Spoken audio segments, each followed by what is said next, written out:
Hello, hello, hello, everyone. It is Friday at noon, and that means it is time for Focus on It Friday with Dr. Brandi B. Come on, everyone. Come on in the room. Come on and invite your friends. Tell everyone that we are here and we are ready for Focus on It Friday. Come on in, come on in. This is such an exciting topic, such an interesting topic. One that right now is probably getting a lot of attention as parents are now having to help their kids with instruction in the home. So we are here for Focus on It Friday, and we are so happy that you are here. Hello, Miss Sadie. Hello, Miss Keen. Thank you all for being here and for watching. Come on in, share the video, tag a friend, let everybody know that we're here, and we're about to have a good time for Focus on It Friday. So come on in. Hi, Auntie Wanda. Thanks for joining. I've been missing you. Glad to see you back. All right, all righty. I hope you all are having a good day. It's Friday and the sun is shining, and I don't think there's any rain in sight, at least not for today.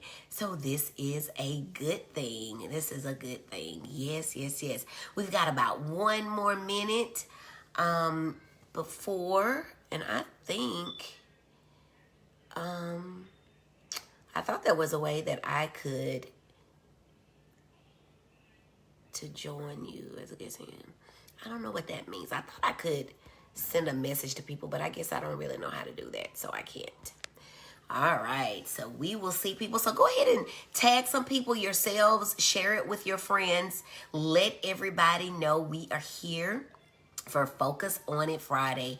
I am so glad that you all choose to spend your lunchtime with me. That makes me very, very, very excited. Hello, Dr. Mashika. Thank you for joining.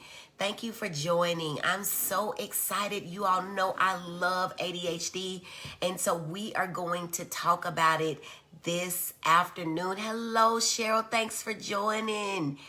Oh, yay, Auntie Wanda, your class is over today. Yay, yay, yay. Hello, Miss Luella. Thank you for joining. Thank you for joining. All right, we're going to give about maybe one more minute, and then we're going to go ahead and get started. Because y'all know I get long-winded, especially if it's something that I'm excited about. So ADHD is one of those things. Hello, Dia. Thanks for joining me all the way from Fayette. We've got Fayette. We've got Georgia. We've got, of course, Birmingham. Dr. Mashika, where do you live? I can't remember right now. But I am so glad. Come on in. Tell me where you're viewing from as well. I hope it's sunny there and that it's going to be a great weekend as well. All right. Hi, Auntie Rosalind. Thanks for watching. Maryland. Ooh, we have crossed over into a different part of the country. I love it.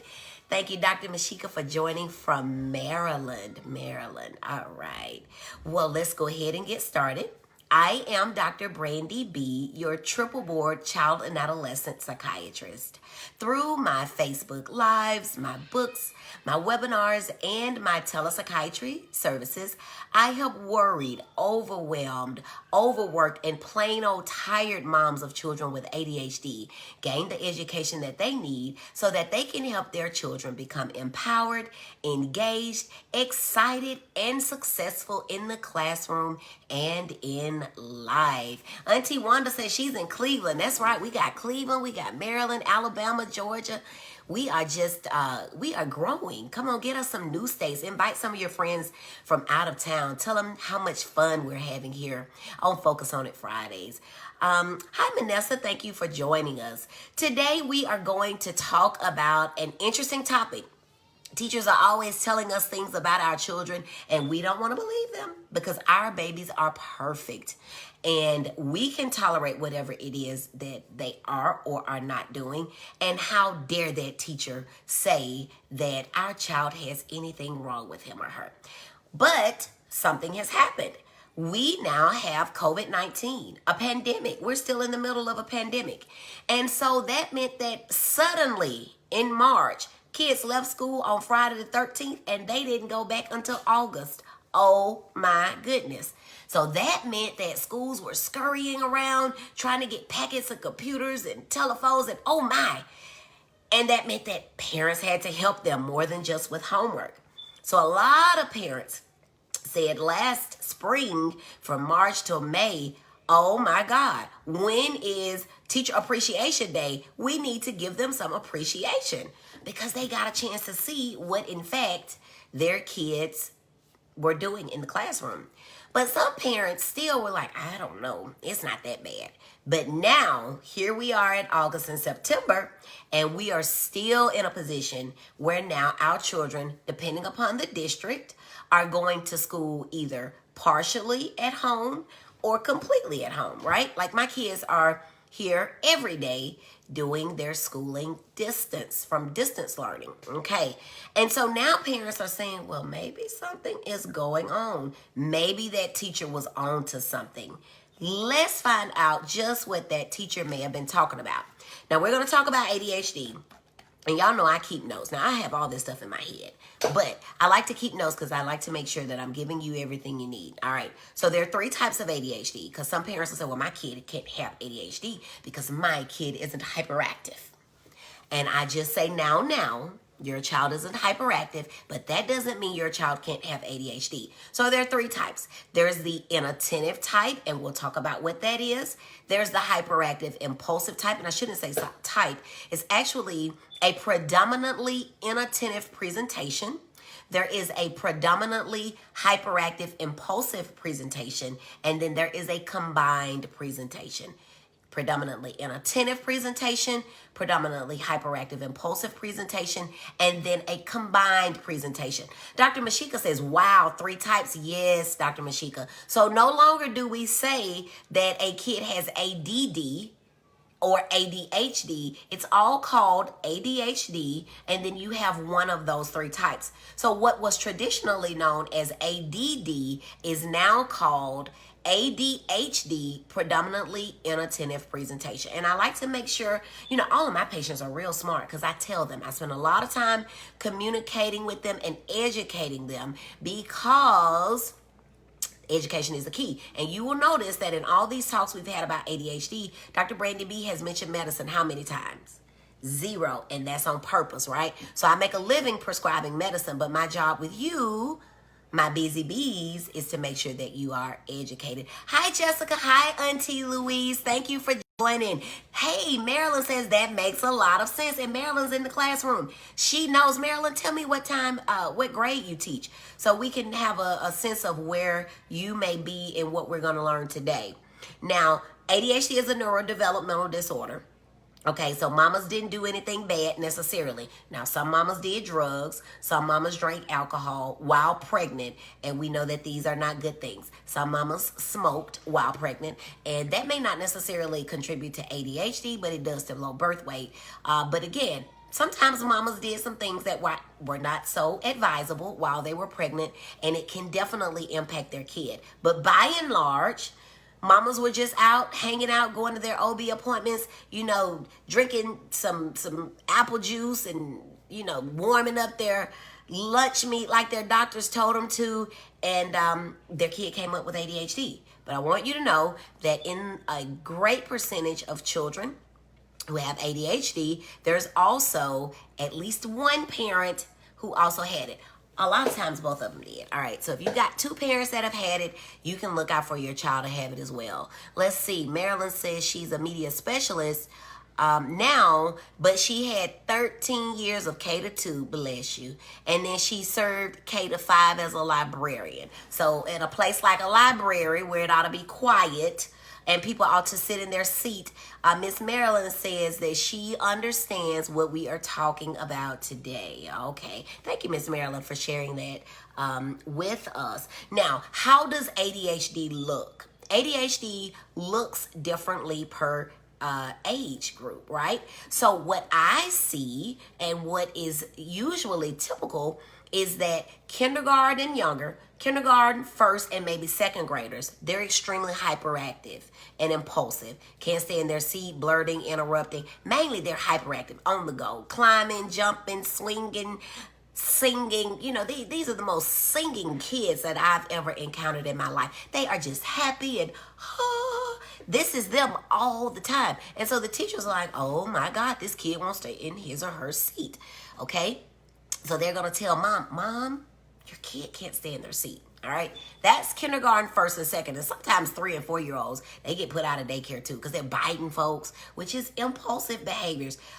Sticking their legs out, tripping up other people, just hitting people, walking up to them and hitting them. So a lot of times they get labeled as a bully. All impulsive when you have all the other factors that are there, and you have someone who's used to seeing this all the time. They won't allow those kids to be just simply called a bully or bad. You know, we don't call our kids bad. We say that they're hyperactive. That's what they are. Now that's kindergarten, first and second. Third, fourth, and fifth graders, and maybe over into seventh graders, inattention becomes a problem. Now, I'm not an educator. I used to want to be a teacher up until about 10th grade, and then I decided I think I want to do medicine instead. But I end up teaching people all the time. Look at that. Look at how it worked out. But in third grade and those odd grades, third, fifth, and seventh, what I understand is that there's a big shift in education and the way that things are presented and the expectations of the children. So what happens in third grade? Johnny has mastered calling words. You know, see Jane run. Johnny knows what that is. But then in third grade, the teacher says, yay, Johnny. Now, how was that person moving? Johnny doesn't have a clue what's going on because Johnny was calling words and he does not know that Jane was running. That's all the teacher wants to know. She was running. He did not comprehend. He was not paying attention. He was not focusing. So then guess what happens in third grade, fifth grade, seventh grades? Kids either fail or come very close to it, right? So you go from K1 and 2 being extremely hyperactive, and then 3, 5, and 7, you end up being inattentive. And the years in between too, right? But those odd years are particularly troublesome because there are these shifts in education and expectations, okay? Then at about seventh grade, something happens. You mature, and so your mom may let you be with your friends more, right? And those friends could be older cousins or whomever, older siblings. You want to stop coming to see someone like me because that's no longer cool. You don't want your friends to know you're having to take medicines. And you're beginning to realize that this makes me different, and I don't want to be different because in seventh grade, you want to be like everybody else, right? That's a part of seventh grade.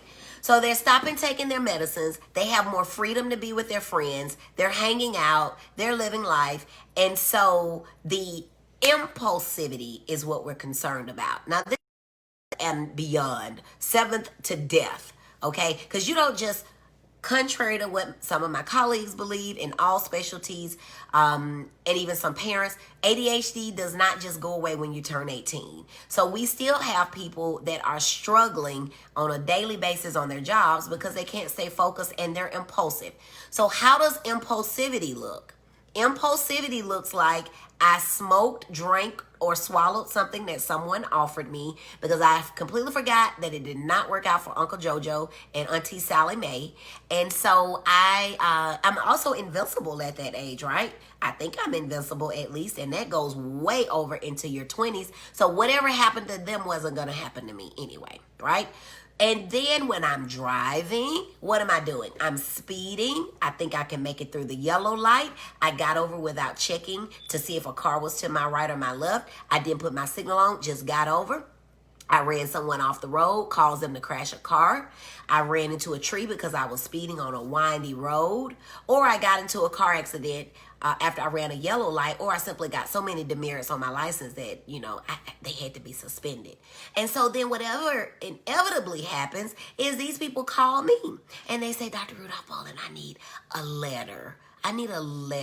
And I say, honey, you haven't seen me since 2018. I can't write you a letter talking about your ADHD and how you're taking medicine. If you're taking medicine, you're going to have to get a letter from whoever is prescribing your medicine. And then some people say, well, I only take it during the week. And I don't take it in the summers. And so that's how I've had enough to last me since 2018. Well, Dr. Brandi B is nobody's silly girl. And so I know that that's not possible. But even if I went with you only take it on weekdays, let me just remind you, parents, that ADHD is a calendar disorder.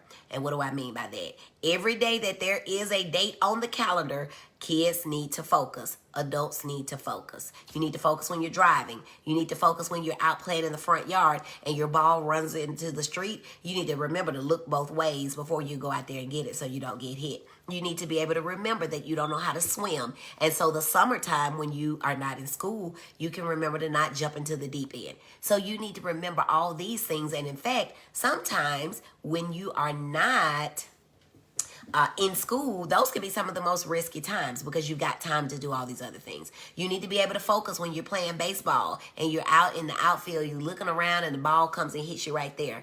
Or you need to remember when you're playing basketball, right after school hours, that your goal is this end, not that one. Because from what I understand about basketball is if your goal is here, but you put it over here, that team gets a point. Your coach is now not excited about that behavior, not excited. So 3 different ways for it to present. Early young children, they are going to be hyperactive. Okay, those middle ages, 3rd to 7th grades, they are going to be inattentive.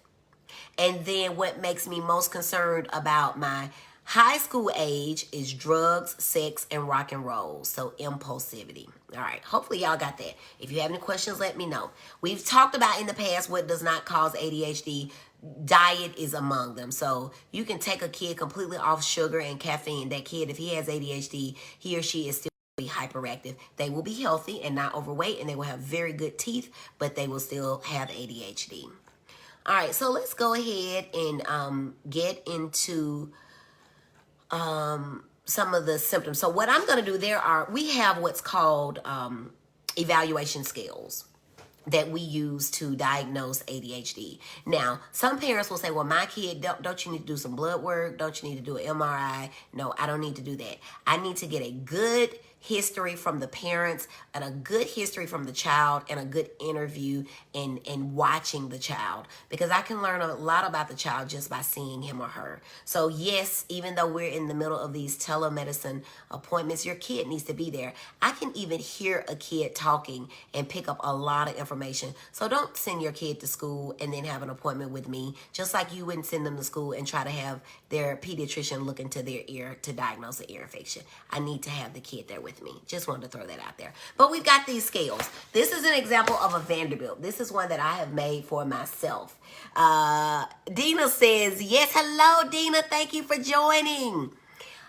So we've got, and I think I said Dia was from Fayette. Dia's not in Fayette. She doesn't live in Fayette. She lives in Fayette County, but not Fayette. I'm sorry, Dia. Hey, Mama, thank you for joining. So this is a Vanderbilt, okay? This is one that is a parent Vanderbilt. There's also a teacher Vanderbilt.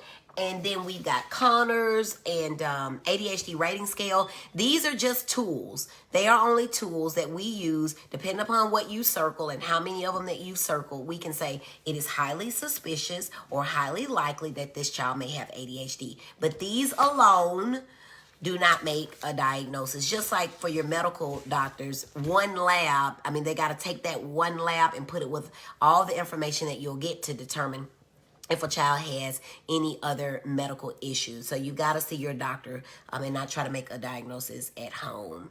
Hi, Tiffany. Thank you for joining. Thanks for joining. That's Dr. Tiffany. Dr. Tiffany coming in from Texas. All right. Yes, Dr. Tiffany coming in from Texas. I had to think, which Tiffany is this? All right. We went to med school together. So let's go down this Vanderbilt. And I'm going to take probably a good chunk of time to go down the Vanderbilt. Right? Because if you suspect, and Vanderbilt's you can, hi Andrea, thanks for joining. You can just go look up Vanderbilt's online. They're free. Just get one. If you're suspicious, nobody will ever know. I don't know what you're printing. I don't even know who's watching. So that's great. Speaking of which, if you watch this later or if anyone else watches it later, go ahead and just put replay in for me. That helps to keep this video on the top and keep it in people's memory. It'll show up again. And that's really going to get my numbers up. And I really want to do that because I want to share all this good information with as many people as possible. Hi, Priscilla. Thank you for joining. All right. So we've got parent behavior training and a parent teacher training. I'm just going to go down these, give you some examples with the parent, what you may experience and or what the teacher may tell you so that you can pick up on some of these and know if it's concerning. Now, at the vet, I understand speech rules. Yay. Of course, from my speech teacher at Ramsey, Miss Lee. Thank you for joining, Miss Lee. I feel like I'm doing a great job. Yes. All right, y'all. So, remember, everything that wheezes is not asthma. And everything that is hyperactive or inattentive is not ADHD. You've got to have all of the symptoms together, okay? And it has to be problematic. Thank you, Miss Lee. It's got to be problematic in one of three areas, okay? Either academically, occupationally, or in some social aspect. And many of these kids are having problems in all three areas. And don't forget, I may talk a lot about children, but please don't forget that adults can and do have ADHD. All right, they can and do have ADHD. So let's get into it. Number one, the teacher form says, fails to give attention to details or make careless mistakes in schoolwork. The parent says does not pay close attention to details or makes careless mistakes, for example, with homework. And you've seen this. Hi, Dr. Melissa. Thank you for joining. You've seen this.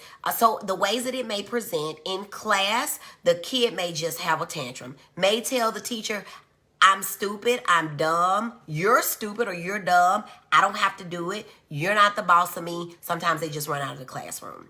Be very suspicious for a child who can't focus and or a child who does not understand, right? Because sometimes kids don't understand, and instead of, especially those higher grades, when we care about what our peers think and we are more aware of it, we are far more likely to just get out of the situation.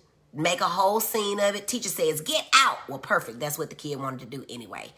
At home, a lot of tantrums around homework time. Parents come in and they say, well, he was doing fine until I whipped out that math book. And then all heck broke loose at the kitchen table because that was where we were doing homework before we ended up having classrooms at our houses. Y'all remember that back in 2019 when we used to do things old-fashioned like that? So the kids at the kitchen table trying to do homework, just tantrums. I mean, screaming match, passing out, falling out on the floor. Why? Because they can't remember. Now remember, homework is a review of what you did in class. If you never got the view because you weren't focusing in class, then getting the review at homework time is going to be problematic. So what are you going to do? Just tantrum. Mama's going to say, forget it. I'm going to tell this teacher it's too much homework. It's taking us 5 hours to do 3 questions. Okay, well, that's already a problem.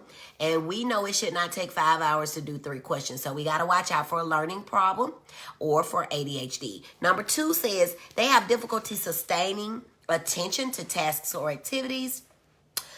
Or difficulty keeping attention to what needs to be done. So these are the people you're talking to them. And you could just see their eyes. They're driving. Adults are driving. And they don't remember passing the McDonald's, the Burger King, or the Sonic. And they end up 3 blocks away. And they're like, wait a minute, what just happened? Or they're reading a book and they just don't remember what they read. Cannot tell you. All they can say is see Jane run, but the teacher wants them to just say that Jane was running. Okay? Miss King says, wow, that is awesome information, Dr. Brandi. I am still in Powder Springs. Today I am going to Subway, shop runs, and buy the HBCU grad. Oh, the young lady is autistic that owns a Subway. That's awesome. And we will talk about autism coming up because I'm sure there are a lot of people that have questions about that as well. Thank you so much for sharing and be safe out on your errands. All right. Number 3, does not listen when spoken to directly. And that's what the teacher and the parent forms have. So how does this show up? The kids looking out the window and the teacher's like, Jared, Jared, Jared. Or the mama's like, son, son, son. And the kid's like, oh, what? Why are you screaming my name? Well, I was screaming because I called you 10 times and you did not respond to a normal tone. That is how that question presents, all right? Does not follow through on instructions and fails to finish schoolwork or chores or duties. Does not follow through. If you recognize that you can only tell your child one thing to do at a time, be very suspicious for ADHD. A child with ADHD is not likely to be able to respond appropriately to, hey son, go in the kitchen, get an apple, cut it in half, put half on an orange plate, and bring it back to me. What's going to happen is one of a couple of things. They're going to go in the kitchen and look around. Or if they actually get an apple, they won't get an apple. They may come back with an orange on a red plate. See how that works out? You ask them for an apple on an orange plate. They brought you an orange on a red plate. Similar things, but not really, right? So not following through. So what you normally end up doing is say, hey, son, go get me an apple. And then they come back with an apple. And then you say, okay, cut it in half. And then they come back with 2 halves. That's how, and parents have adapted to that so well that when I'm asking the question, they don't even know how to identify. And so I've learned over time to give these examples. All right.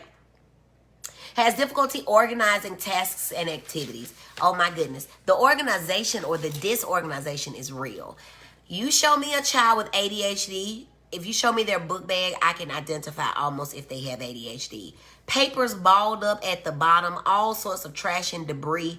The Spanish is in the math folder. The math is in the social works folder.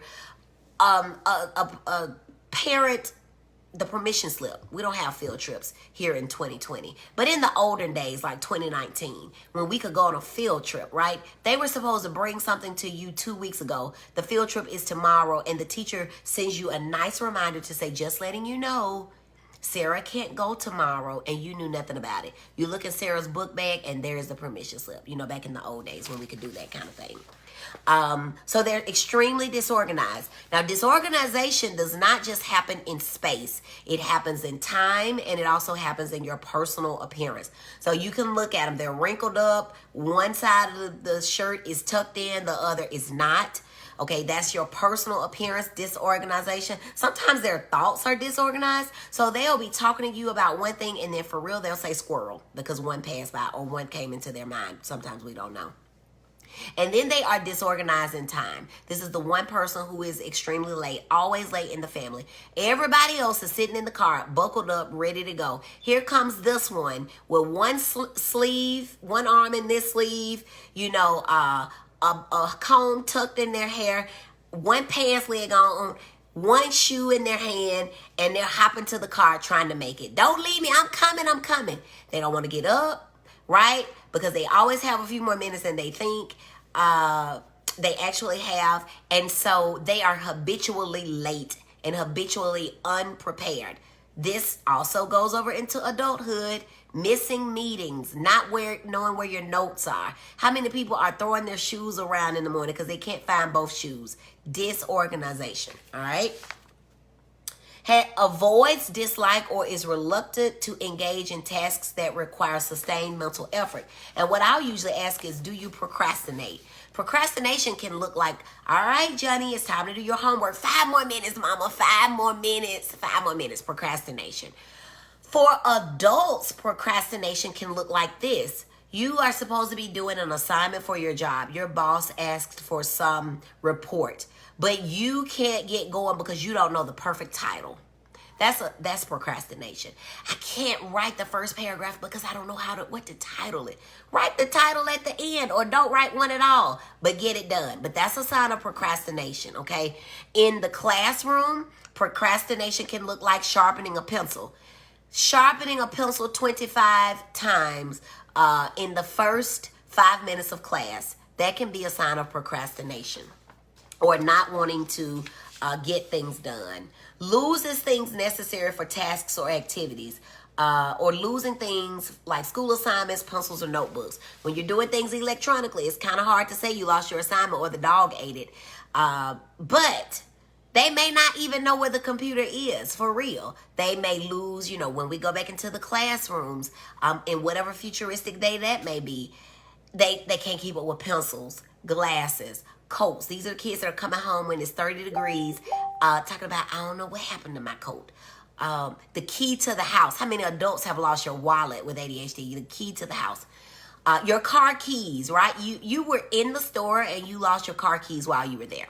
So these are all of the ways that it can present. All right. I hope this is helpful to you all. Let me know if this is helpful going over these so you can actually hear what some examples are.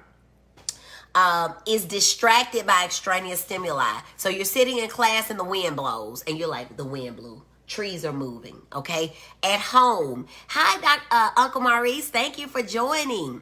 You're sitting at home, you're doing your homework, and the phone rings, or a baby sibling cries, or another sibling yells out, and mama has to attend to them, and now you're like, what they doing over there? What they doing?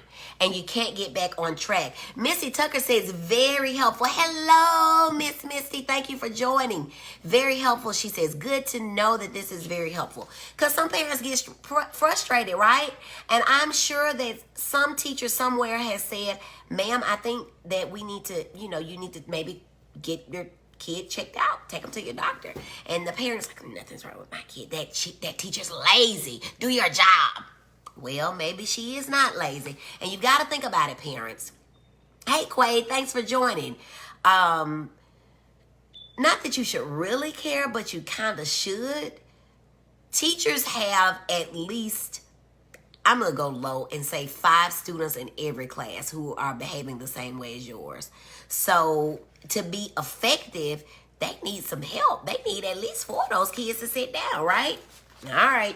Let's see. Is forgetful in daily activities. Parents will say, yeah, he act like he forgot. But I know he ain't forget. He don't remember. He can remember how to pick up that video game. All right. They do forget. So, Mom, you will hear all the time, I forgot. Adults going to board meetings. Oh, I forgot my notes. How you forget your notes? That's what you're coming to this meeting to present, are those notes, and you forgot them. Oh, I forgot the speed limit through here was 35. Well, you're doing 60. And on any street road in the city with McDonald's and hospitals and schools, it's probably not 60. So forgetting that it wasn't 35, that it was 35, we got to think about it. Okay, right? So they're forgetful. They forget their assignments. Parents, if ever a parent says to me, he forgets to turn in his homework, back in 2019 when we were actually going to school. I know it was a while ago, but when we were going to school back in 2019, okay, and the beginning of 2020, back in the olden days, anytime a parent says he does not turn in his homework, I'm thinking about ADHD. Those kids will stay up to midnight. And then the next morning, the first thing you do is a lot of teachers will have these baskets you drop your homework in. The kids forget to put it there. ADHD until proven otherwise. Let me go on and ask the other questions. Because nobody else forgets to turn in their homework, especially when the teacher prompts you to turn it in, except a child with ADHD. Let's see, we got some notes. Dr. Eunice says, this is awesome, Dr. Brandi. Thank you so much and thanks for joining. Keena, my bestie, says, is it that you remember things that interest you more than things that you don't? Absolutely. And that brings me to a very important nugget, okay? Very important nugget. Fascination and concentration are not the same things. Video games, for example, are pew, pong, pow. Lights are flashing, things are moving, sounds are coming out. And so these things tend to hold our attention. They're easy, right? So if it were for me talking about ADHD, I could talk about ADHD all day long. If you ask me to talk about schizophrenia, I gotta do some research. I gotta look that up because I don't see that all day, every day. But I know about it, but not in the same way. So with math, they may know about math, but if English is their thing, they'll read a book all day long to tell you what it's about verbatim. But they may have to go and study up on math. Not that they don't know it. They just don't know it like they know their English. So that's very good, Kina, that yes, those things that interest you, those things that come easy to you, let's say come easy to you more so than interest you, those are the things that are going to keep your attention. Very good question. And thank you for joining. Missy Tucker says, all the time with my bunch. Mama Diane says, good information. Thank you. And Dia says, very informative. Love learning for the best. Oh, well, just flatter me, Miss Dia. Just flatter me. Thank you so much. All right. So, boys and girls, moms and dads, sisters, aunties, uncles, and grandmothers. What we have just gone over are the 9 criteria that make up the inattentive presentation, right? So, if your kid falls into those criteria, then he or she may have the predominantly inattentive presentation of attention deficit hyperactivity disorder. Hi, sis Erica. Thank you for joining. All right, so just to go over, does not pay close attention to details, is forgetful, is disorganized, procrastinates, rushes through things and make careless mistakes. And I think I missed it. Has difficulty organizing things, loses things, okay? If that sounds like your kid, then they may have that. Hello, beautiful, looking like bright sunshine. Thank you. I try to bring a little sunshine on Fridays your way, and I appreciate y'all so much for joining. I really, really do.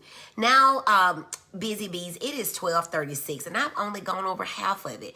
Tell me in the comments, do you want me to keep going and talking about the hyperactive impulsive type, or are y'all done and over it? What do y'all want me to do? Because I can push this off to next week, but if y'all are here and you want to spend the rest of your 12 o'clock hour with me, I'll have you out by 1, I promise.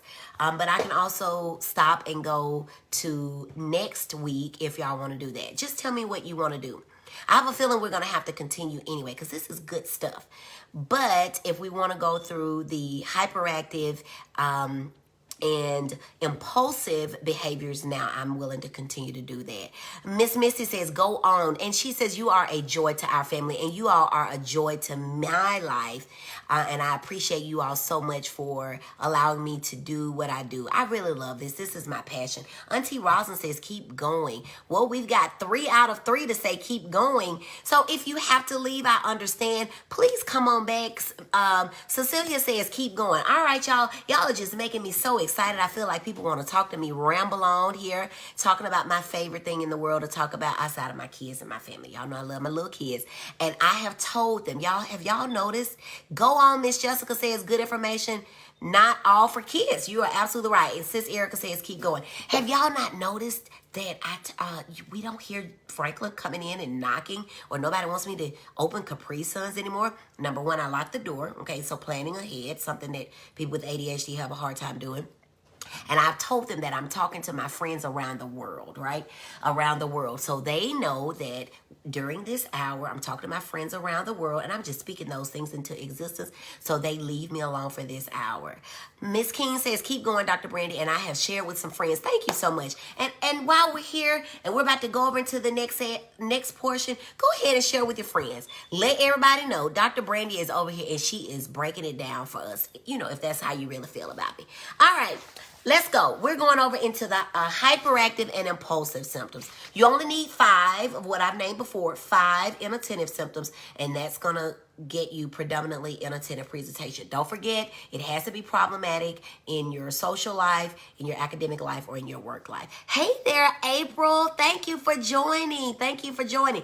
Come on in. We've already gone over the inattentive symptoms for ADHD, and what we're about to do now is go over the hyperactive and impulsive symptoms. And I am giving people just examples, because you may look at a Vanderbilt, if your doctor says fill it out, you may look at it and think, I don't even know what these could mean, but these are some examples. So fidgets with hands or feet and squirms in seat. All right, these are the kids. These are your kids, ADHD. How many kids? How many adults? All right. All right, y'all are trying to teach these kids at home. Ms. Lee says she likes the part about adults too. That's right, Ms. Lee, because adults have ADHD. You don't just turn 18 and snap out of it. All right, yes, Miss King says speaking and claiming. That's right, international. I love it. So they're twirling in their seats. They're tapping. They're rocking. They're waving. Teachers passing in the hall. They're waving at them. All right. That's what they're doing. Hi, Tina. Thank you for joining. So they're always fidgeting. They leave the seat in the classroom. Remember the kids that had sharpened his pencil 20 times as a form of procrastination? He also left his seat because he can't stay in his seat. Now, you're going to say, well, I've never noticed at home. How does it look at home? At home, what happens is you're trying to eat dinner. You're a family of 5. You finally got everybody sit down. And y'all know me, I prepare the most fabulous meals in my home. I'm just going to wait for all my friends that really know me and my family to come in. But for everybody else, I prepare the most fabulous meals. And when I'm done preparing them, everybody can sit down. We're a family of 5. But what is the kid doing with ADHD? He's gotten up 12 times to just stand up. Just stand up. He's still eating, but he's standing up. Somebody's laughing at me, but y'all know I cook these fabulous meals. No, really, guys, my husband does all the cooking, and I'm okay with that. But they stand up. They're still chewing. They're still eating. They're doing it fast. They sit down. They stand up. They walk around the chair. They come back. They sit. You like sit down at a restaurant when, when back in 2019 when we felt comfortable doing that, and you sit down and you stand. That's how it looks, okay? Now, how does that look in an office, okay? These are the people that cannot stay at their desk to complete a task. They're up and at your cubicle, stopping you from what you're doing. Go sit at your cubicle. Okay, these things don't go away. What happens is we learn how to manage them. And that's why your second graders are still running around potentially, but your third graders aren't. They have figured out a little bit about how to control that hyperactivity and impulsivity in that way. And they're looking around like none of my friends are on the floor, so probably I shouldn't be either. So they stay in their seat. But when they come home, they're wide open. They're letting it all hang out. They don't have to be structured anymore. All right. That's number 10. Fidgeting, squirming, just can't get comfortable. Like you got a worm or something. Be still. Auntie Rosin says, ha, ha, ha. Thank God for Fred. That's right.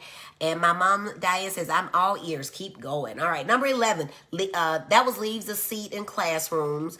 And the full wording of that leaving the seat says leaves the seat in classroom or in other situations in which remaining seated is expected. So at the park, remaining seated is not expected. At a restaurant, it is. Nobody at the booth next to you wants your child coming over talking to them. Because at a certain age, it's cute, but they want you to get your kid, put them back in the booth with you. And then at 10, that is just completely unacceptable that they're hanging out at somebody else's booth. Dr. Brandi just tries to keep it real for y'all. Number 12, runs about or climbs excessively in situations in which remaining seated is expected. Now, y'all, that needs no explanation. These kids are always in motion, always. And if you've never been around a child who's extremely hyperactive, you ought to just Google it. I'm sure there's some videos out there. It's funny until it's not, okay? And more importantly, it's exhausting to the child. The child is not comfortable. Older children will tell you, it hurts. ADHD hurts. I want to stop. I don't want to be in trouble, but I can't stop. All right, so parents ought to pay attention to that if ever their kid is able to express that to them. Has difficulty playing or engaging in leisure activities quietly. So a lot of times I'll ask young kids, does your teacher ever say, shh? And they say all the time. Or if you're at home, your child with ADHD may be the one that you don't even have to see them.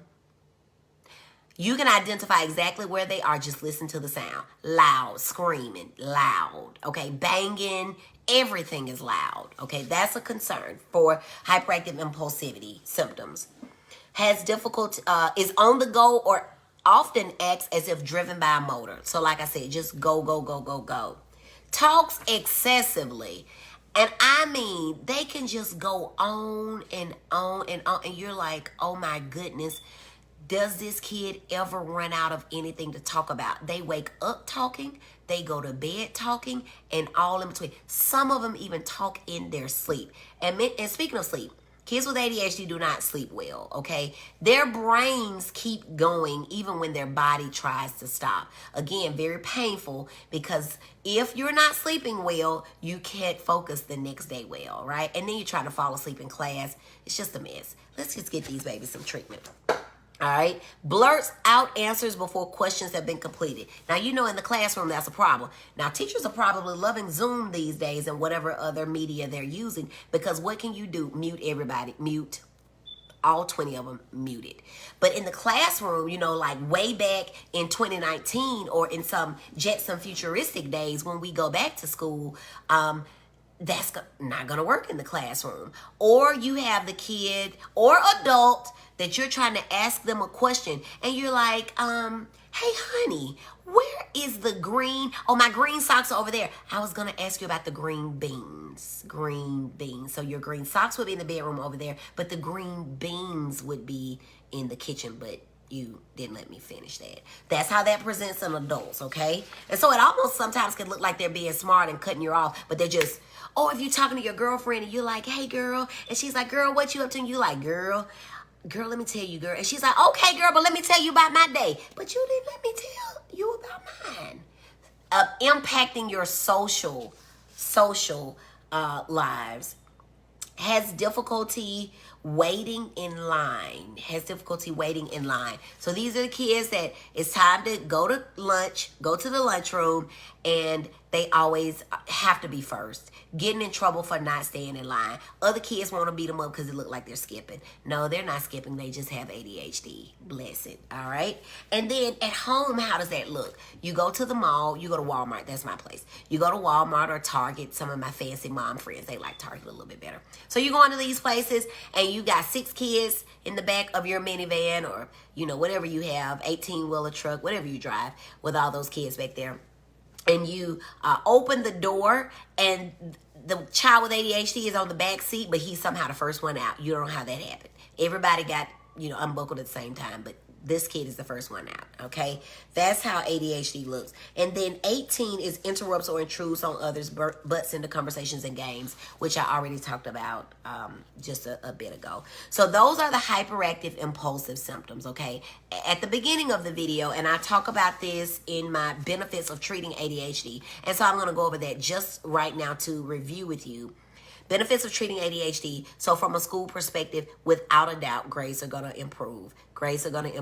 Now, this is assuming that your child does not have a learning disorder, because learning disorders and ADHD are very common. They go hand in hand. They work well together. They're like BFFs, okay? So you do need to make sure that your child does not have a learning disorder, okay? Nobody wants their kid to have a learning disorder, ADHD, anemia, asthma, or anything else for that matter. But the first thing we've got to do is be honest with ourselves. And y'all know Dr. Brandi B is going to tell you, be honest with yourselves and don't be selfish. If your child is suffering, please get them whatever kind of treatment that you think is going to be best and work with your doctor to do that. But those grades are going to come up. 3rd, 5th, and 7th grade, don't let your child fail because you just going to pray about it. I want you to pray about it, and I will pray with you. I'm praying a whole lot throughout my day. But we've got to act on that, okay? God needs no help, but until such time as he comes through and heals us from whatever it is that ails us, we need to go ahead and do what the doctors are telling us to do. So those grades are going to improve, okay? The ability to maintain employment. I can't tell you how many times I've had parents to say, you know, I've had 20 jobs this year. And I'm like, really? Do tell. Because the last time we tried to call you at your place of employment, they said that you weren't there anymore. So then, well, yeah, what usually happens, Dr. Rudolph Bolin, is I go to break, and all I do is go to break. But then when I come back, you know, it's probably like 20 minutes later, I got distracted. So we're still getting distracted even as adults. We're not taking the break seriously. So we go and we take a break and we sit down after we see our coworker getting a Coke and we join them for a Coke, right?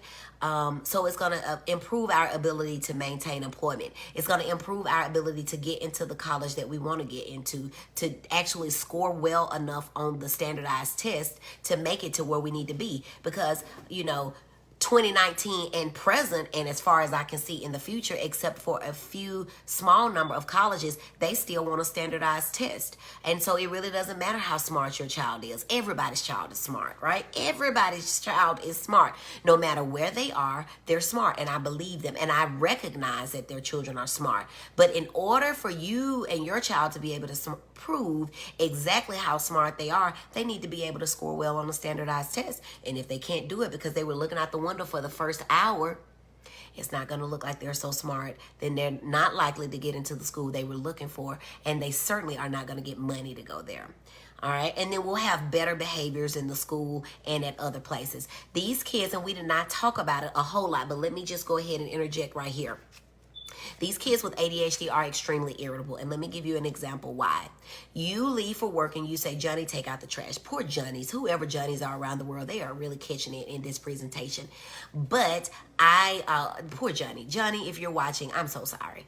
But Johnny, take out the trash. That's what Mama says when she leaves for work. She's only going to work a half day because it's Friday, and that's what she does. Miss Missy says, speak it, Doc. Thank you so much. Y'all are so sweet. Miss Dia says, amen. And Miss Kenesha, thanks for joining. She says, that's right. Because they know that and Miss Kenesha is a teacher as well, so she knows higher education. I'm sorry, that's Dr. Kenesha. Sorry about that. She knows that if you can't prove it, it really doesn't matter. So let me tell you about Johnny. Johnny's mama went to work. Johnny's mama says, take the trash out. Okay? Johnny was trying to take out the trash. He really was, because his mama tells him this every day. But she was over it today. And she had already made up in her mind, if Johnny doesn't take this trash out, I'm going to get him today. I'm going to get him, because I've been asking him all week to take this trash out. She's talking through her teeth and everything. Johnny didn't take that trash out. So Johnny's like, oh, Lord, I better take this trash out, because Mama said it through her teeth today. It is serious. So Johnny's on his way. He's gathered up all the trash from all over the house. Kudos for Johnny. Johnny gets to the kitchen, because that's where the back door is at their house, and the alley's out there. He's going to take the trash out there. He gets to the kitchen. He gets the trash to the middle of the kitchen floor. He sees his brother playing Roblox. That's his thing. Johnny is all into Roblox, okay? And so Johnny goes over there. He's like, oh, I'm going to just do this for 5 minutes with my brother, okay? He's just going to do it for 5 minutes with his brother. Mama's working a half day. She's already gone for the day, okay? Mama comes back. Johnny's still playing, because 5 minutes turned into 5 hours, because he forgot. He was easily distracted. He was disorganized in his thoughts, and in his time got short. He didn't realize that 5 minutes had turned into 5 hours. Remember all these things I just went over, okay? And so what Mama comes in and says to me is, Johnny's just as hard-headed as he can be. Ooh, sometimes I want to, ooh. And I'm like, well, tell me about Johnny and this trash, Mama. And she's like, I went to work and blah, blah, blah, blah. And I'm like, Johnny, well, tell me what happened. Well, I just was going to play for 5 minutes. So then what happens? How do we get to irritability, Dr. Brandi B? I'm glad you asked me. Mama comes back from her working her half day shift. She's exhausted, but she already got in her mind. She's ready for Johnny in this trash, but she's hopeful that he has taken it out. She walks in the back door where she parks her car, and she sees that trash, and she says, Johnny! But Johnny was not paying attention, because he does not respond when he's addressed. So she calls him several more times, and finally Johnny shows up. And immediately when Johnny sees his mama, Johnny knows that it is on. She says, why did you not take out that trash? And Johnny says, I was trying to. She's mad and he's mad. But let me tell you why Johnny is mad. Johnny is frustrated with himself, because for the 4th day in a row, he got disorganized. He forgot. He did not follow through. He did not complete the task. Remember all those things I mentioned? So Mama's screaming at him. He's really mad at himself. He doesn't know why he can't remember to do things, or why he gets distracted and disorganized. And Mama doesn't know either. All we know is that it's a bag of trash that's still in the yard, okay, in the kitchen. So now Mama wants to come to me and says he has a behavioral problem. But I listen, and I go over to Vanderbilt, and I ask all these questions, and I say, no, Mama, he has an ADHD problem. But Mama don't want to treat that. Mama wants me to give him an antidepressant. Mama wants me to give him something to help with irritability and defiance. Mama would even allow me to whip him. Some mamas have even said send him to boot camp. And I'm like, can we just treat the baby's ADHD? Because we don't have to do all of that. I don't know why mamas don't want to treat the baby's ADHD. But that's how ADHD can look like irritability.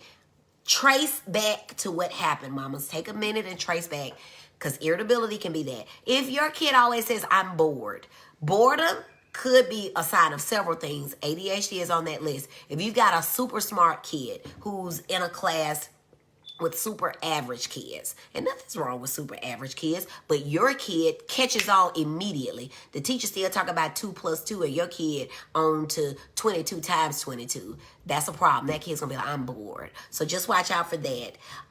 Here's another thing I've noticed. If your hand, Mama, when you're sitting down next to your child, rests on his thigh, all the time. You can't do nothing with whatever side he's on. Your hand is on his thigh. Mama, that's ADHD. That is not typical development. Your hand is there to brace him because you know he want to jump up and get up out of his seat, right? He want to get up out of his seat. They need support to meet them where they are. Absolutely, Dr. Kenesha. Thank you so much. If your kid is chewing on everything, the remote, taking out the batteries, chewing them. All right, I'm trying to get these batteries out of here. Chewing on batteries, chewing on pens, chewing on pencils, chewing on their collar, chewing on their sleeves, twirling holes in the knees of their pants, and they don't take out the trash, but they were trying to. Come on, mama. Help me. All right? What else I got for y'all today? I think that's it. It's 12:55. Let's see. Any other questions y'all have for me?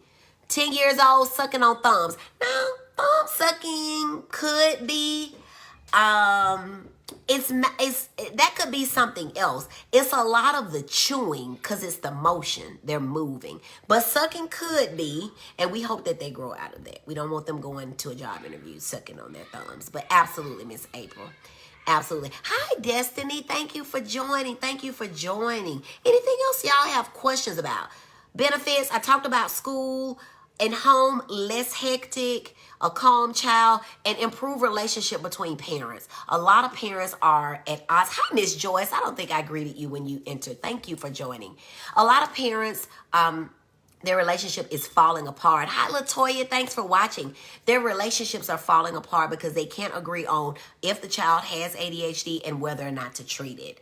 And so these parents are at odds. And I still, to this day, remember in residency many years ago, a family that just came in and you could just tell that ADHD was tearing their lives apart. And I'll be honest with you, ADHD in the parents ruins relationships.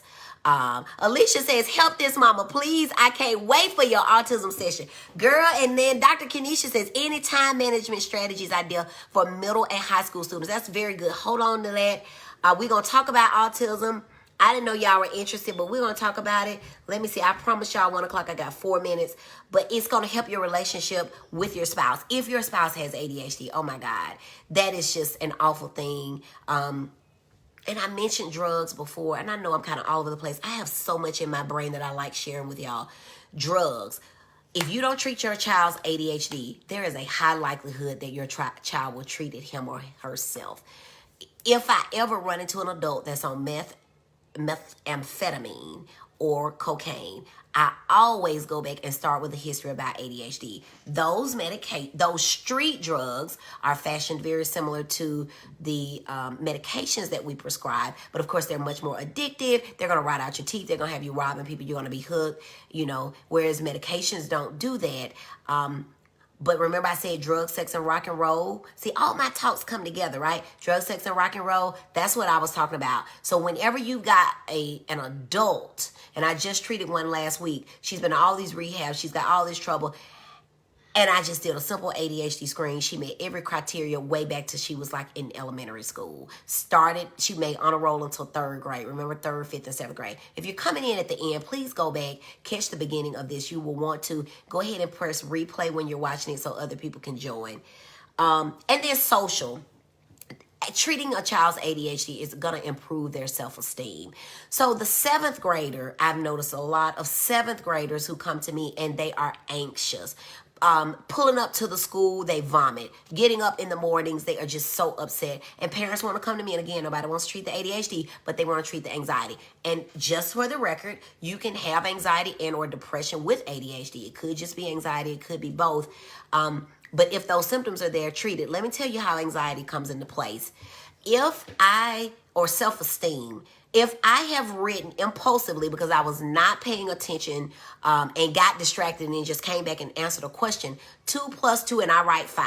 I get my test back and I've done that throughout the whole test. I failed. Now what happens is I'm sad. And if I keep doing that, I begin to tell myself I can't do things right. I can't do things right. I can't take out the trash. That's where the sadness can come in. And then with the anxiety, next time you get ready to sit down for a test, oh my God, am I going to put 5 again? am I going to put 5 again? And so now you've got this anxiety that's coming into play, anxiety coming into play, 7th grade. So just be cautious of that as well. You do not want kids to lose their self-esteem and then try to send them to school and expect them to perform. Part of the reason that I can get up and do this off the cuff like I do it is because my self-esteem, my ability to speak. You heard my speech teacher there giving me compliments, but that started way back in elementary school when I would have long speeches and would get up and perform in front of people. So this is nothing new to me. Whatever it is, parents, that you want your kid to be, you need to be honest with yourself about their abilities, okay? That's going to help them shape what it is that they will become, and you need to put them in positions for their greatest success.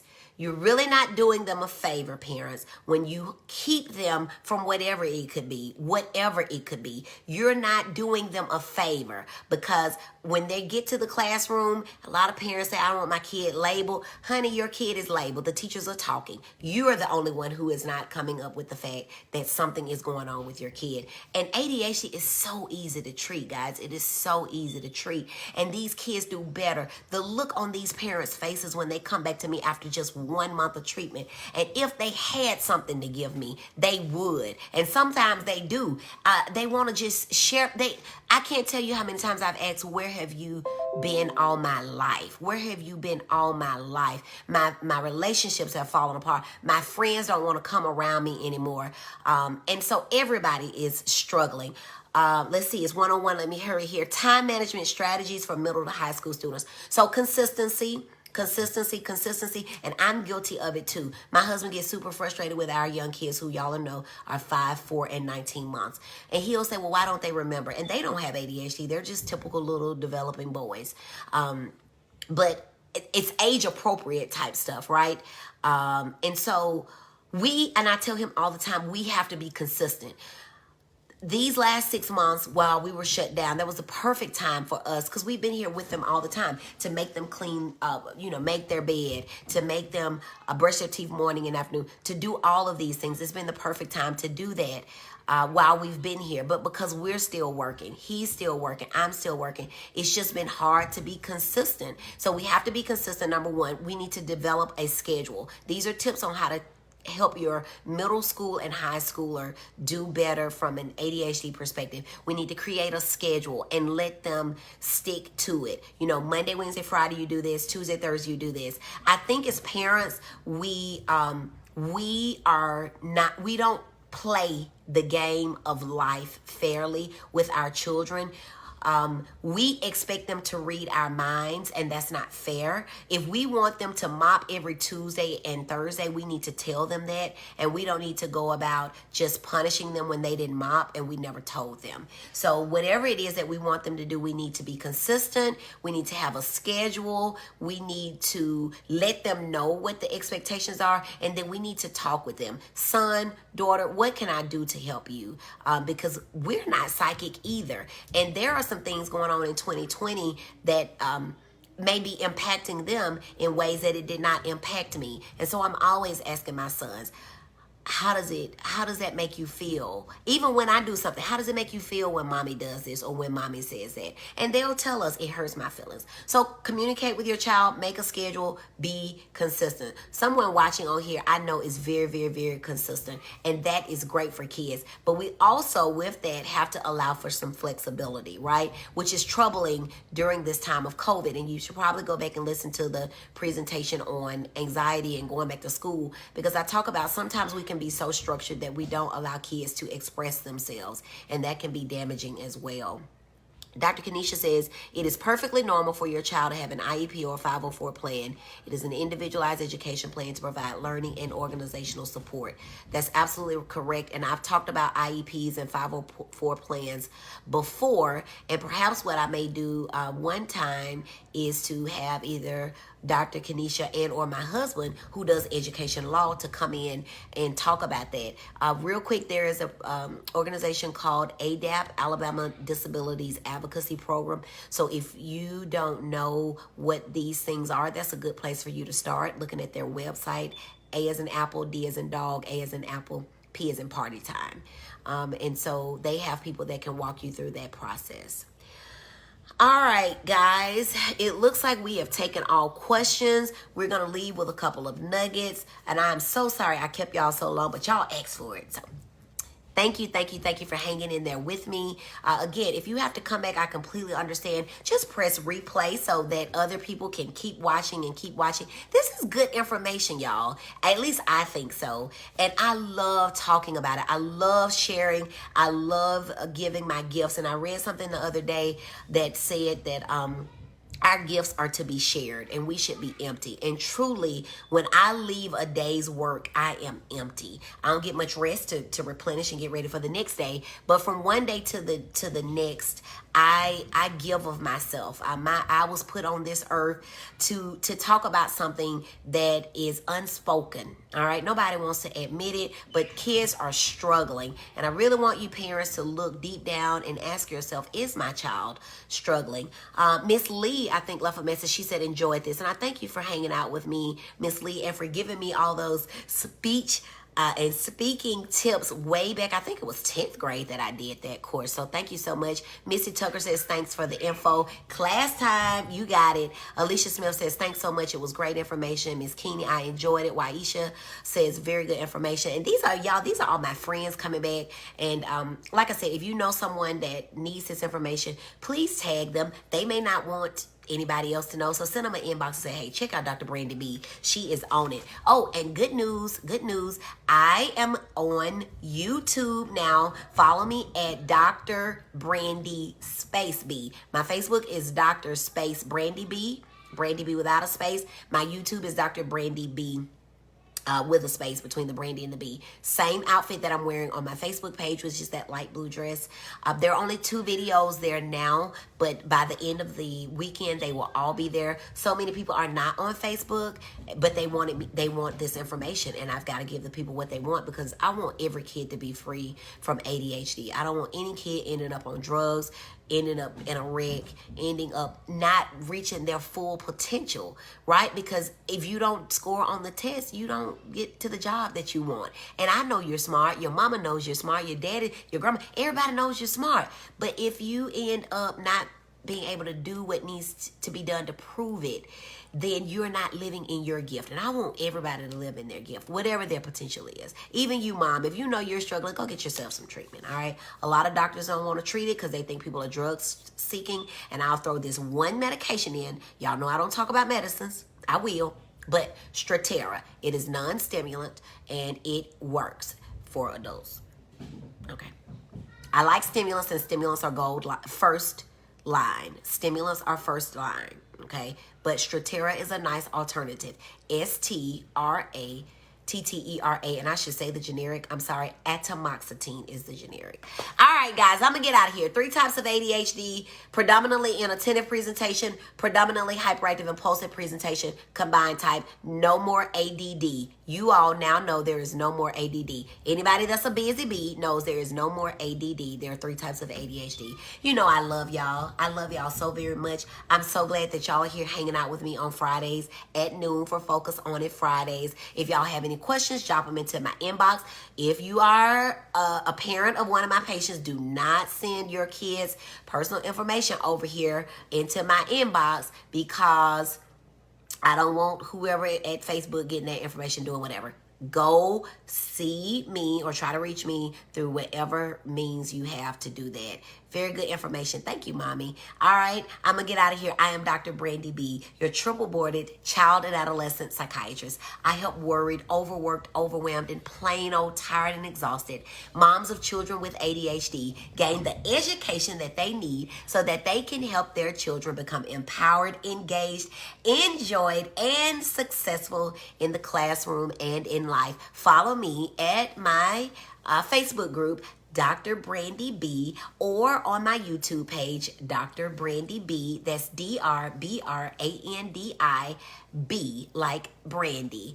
And listen to me on my Focus On It Fridays. I will see you all next week, and I think we ought to continue this lesson. So tell me what y'all want to talk about next week related to ADHD, and I will try to oblige. Love y'all. Have a great week. Bye-bye.